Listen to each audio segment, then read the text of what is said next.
This is TutorialToucan with another bird's eye guide through all things tech. In this video, let's learn how to create a Google form in under 5 minutes. If you're looking for a more detailed step-by-step beginner's guide to all that Google Forms has to offer, check out the link below in the description for a video I made on that. Go ahead and log into your Google account by going into Gmail or Google Drive. To open Google Forms, click on the New button at the top left-hand corner and hover over More. Then click on the arrow to the side of it to either create a new Google form or to use a pre-made template. For the purposes of this video, I will be clicking on Google Forms to have it open. At the top left-hand corner, you will be able to name your Google Form file and then give your Google Form a title and a description. In order to customize the colors and look of your form, go up to the top right-hand corner and select the paint icon. This will open up many options for you. You will notice as we have the title selected, a vertical toolbar appears next to it. The plus button. When clicked, this button opens a question in your form.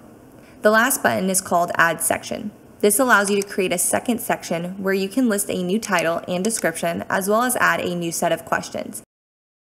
When you click on your question boxes, the first thing you want to do is write out your question and then select the type of question it is by clicking the drop-down section here. There are a few options to choose from. Multiple choice allows recipients to select only one option of however many you give them.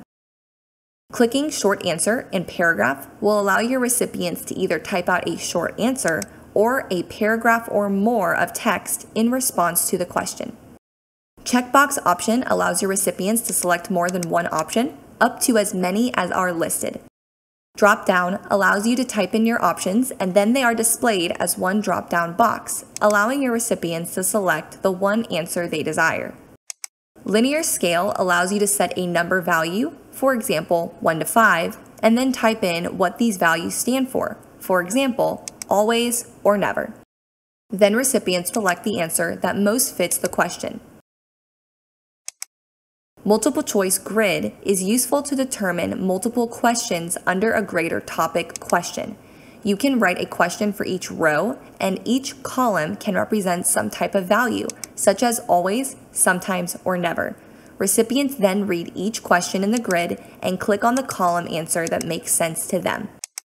Checkbox grid is the exact same as the multiple choice grid, except recipients can select multiple columns as their answer for one question.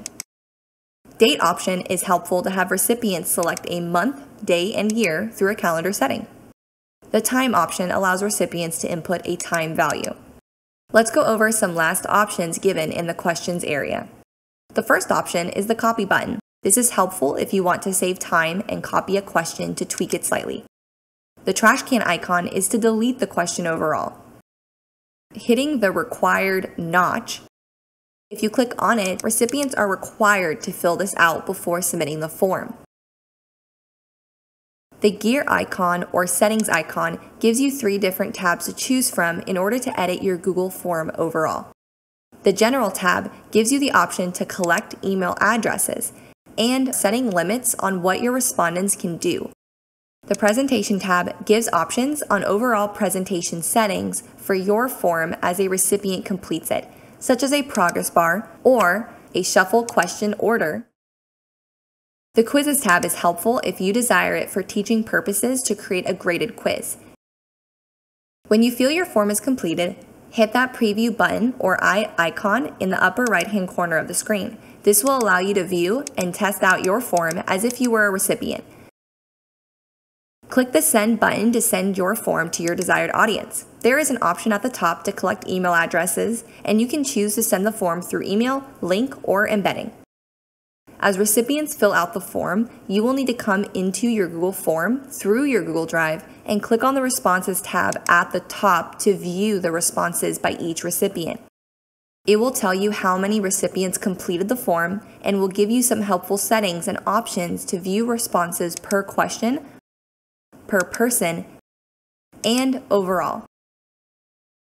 And with that, our 5-minute application tour comes to a close. But before we end, I want to hear what you all think about this Google app in the comment section below. What do you use Google Form for? And was this video helpful? As always, thanks so much for watching this video. Make sure to like, comment, share, subscribe, and hit that notification bell for more quality 4K tutorial videos. And until we meet again, remember, this is TutorialToucan, your bird's eye guide through all things tech. Signing off.